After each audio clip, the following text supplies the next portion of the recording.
Brought to you by NBC bearing, भारताची पहिली bearing उत्पादक।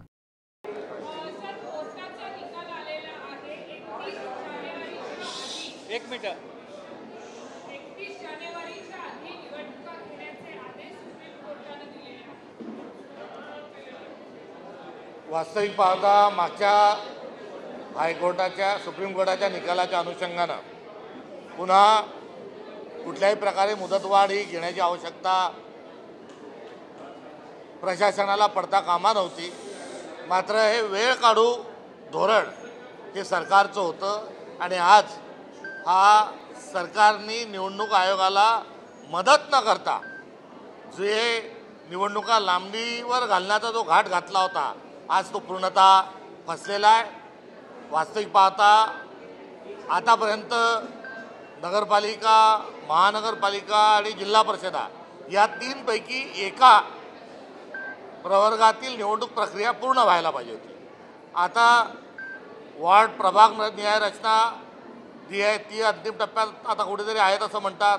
आरक्षण अजून निघालेलं नाही, त्यामुळे एकंदरीत सरकारची चालढकल जी होती ती चालढकल आज या सुप्रीम कोर्टाच्या सबकारीमुळे ही कुठेतरी थांबली आहे अशी आशा आपण या करूया।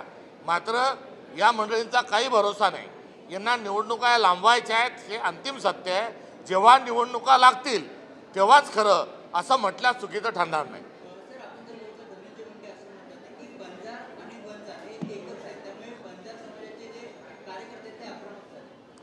एकंदरीत भारतीय जनता पक्षाने जाती जातींना लढवण्याचं एक षडयंत्र महाराष्ट्रामध्ये रचलेलं आहे।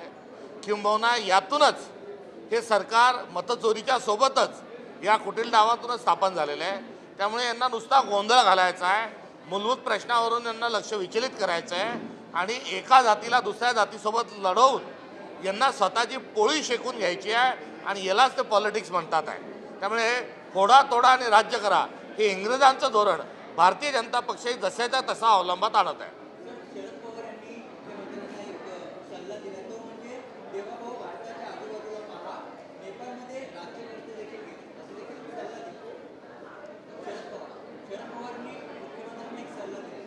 शरद पवार हे राजकारणामध्ये जरी असले तरी हे महाराष्ट्रामधला एक ज्येष्ठ आणि जाणते नेते म्हणून त्यांच्याकडे सर्वजण बघतात।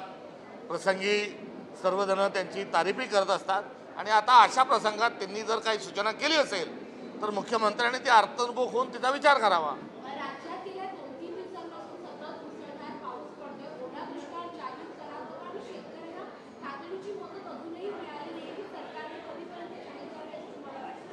ओला दुष्काळ जाहीर करा ही आमची मागणी कंसातली आहे, कारण मी म्हटलं ओला दुष्काळ जाहीर करत आहे, जाहीर करून टाकतील मात्र अनुदान काही देणार नाही। त्यामुळे सरसकट शेतकऱ्यांना 50,000 रुपये हेक्टरी आणि कुठलीही कमाल मर्यादा न ठेवता तातडीने सरकारने शेतकऱ्यांच्या खात्यात जमा करावे हा आमची एक मागणी आहे। सोबतच पिकांचं झालेलं नुकसान संपूर्ण महाराष्ट्राचं आहे, मात्र त्या खालोखाल जमिनी खरडून जाण्याचं जमिनींचं नुकसान देखील मोठ्या प्रमाणावर झालेलं आहे। 1 लाखापेक्षा अधिक हेक्टर जमीन ही बाधित झालेली आहे, जमिनी वाहून गेलेल्या आहेत। अशांसाठी 5 लाख रुपये एकरी यानुसार हे शेतकऱ्यांना पंचनामे जे झालेले आहेत त्याच्या आकडेवारीनुसार तात्काळ तेही खात्यात देण्यात यावे ही आमची दुसरी मागणी आहे। आणि तिसरी जी मागणी आहे की रब्बीचा जो हंगाम आहे आता खरीप जे हातातून गेलेलं आहे त्यामुळे रब्बी करता मोफत बियाणे आणि मोफत खत ही शेतकऱ्यांना देण्यात यावी आणि मोफत बियाणे आणि खत देताना ते डुप्लिकेट देऊ नये, नाही त्यातही भ्रष्टाचार करतील। अशा 3 मागण्या आमच्या ओला दुष्काळाच्या अनुषंगानं आहे। आम्ही नुसता म्हटलं ओला दुष्काळ करा, तो बोलायचा बात आणि बोलायची कडी, हे ओला दुष्काळ जाहीर करून टाकतील आणि शेतकऱ्याच्या पदरात काही पडणार नाही असं होऊ नये। आणि यात अत्यंत संतापजनक बाब म्हणजे यामध्ये सरकारमधील कोणीही मंत्री, मुख्यमंत्री, दोन्ही उपमुख्यमंत्री बोलायला तयार नाही। त्यांचे तोंड काय शिवून ठेवले आहेत की काय असा एक प्रश्न या निमित्ताने उपस्थित होतो।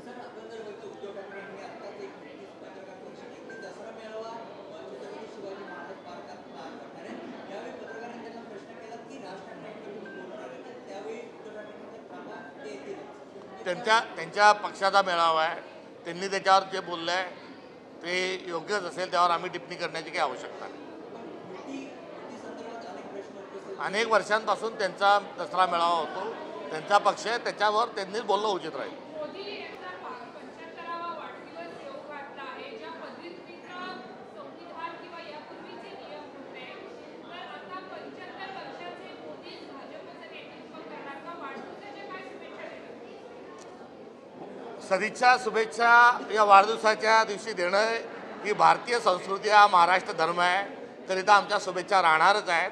आणि त्या शुभेच्छा राहत असताना आता याआधीचा जो भाजपचा पायंडा आहे त्यानुसार त्यानुसार राष्ट्रीय स्वयंसेवक संघाचे सरसंघचालक मोहन भागवतजींनी 75 वर्ष झाल्यानंतर आता वानप्रस्थ घ्यावा आणि पंतप्रधान पदावरून पाय उतार व्हावा, ही दिलेली त्यांना शुभेच्छा आणि केलेली सूचना त्या अंमलात आणणार का, याकडे मात्र सर्वांचं लक्ष लागलेलं आहे. आणि सोबतच लालकृष्ण अडवाणी, मुरली मनोहर जोशी आदी इत्यादी भाजपच्या ज्येष्ठ नेत्यांना 75 वर्षाचं झाल्यानंतर त्यांना शुभेच्छा देत असताना मार्गदर्शक मंडळात ठेवलं आणि सत्तेच्या पदापासून दूर केलं होतं. तसं मोदीजी त्या आदर्श वाटेवरून चालणार का आणि हा राजधर्म भाजपतला ते पाळणार का, याकडे मात्र आमचं आता कुतूहला पोटी लक्ष लागलेलं आहे.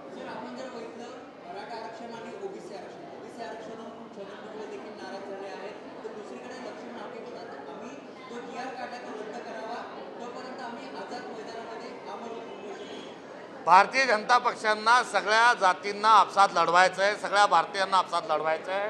त्यांना आरक्षणाच्या मूलभूत प्रश्नाला कुठल्याही प्रकारचा हात न घालता केवळ भांडणं लावायचे आहेत. राहुल गांधींनी जातनिहाय जनगणनेचा मुद्दा देशभरात लावून ठेवला. भारत सरकारने तो तत्वतः कुठेतरी मान्य केला. मात्र तेलंगणाच्या धर्तीवर जातीनिहाय जनगणना थेट स्वरूपात भारतीय जनता पक्षाने करावी आणि एकदाचा आरक्षणाचा जो तीळ आहे तो सोडवावा. मात्र हे जातनिहाय जनगणना करणार नाही आणि सर्वांना आरक्षणाची जी मागणी आहे ती पूर्ण करणार नाही.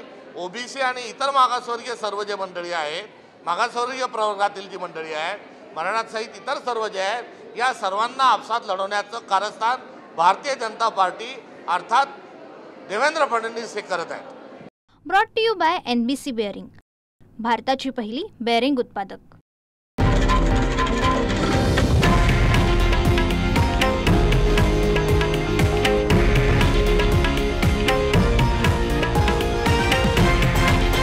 हे आहे देशातील नंबर 1 न्यूज नेटवर्क आणि आपण पाहत आहात TV9 मराठी, एकमेव.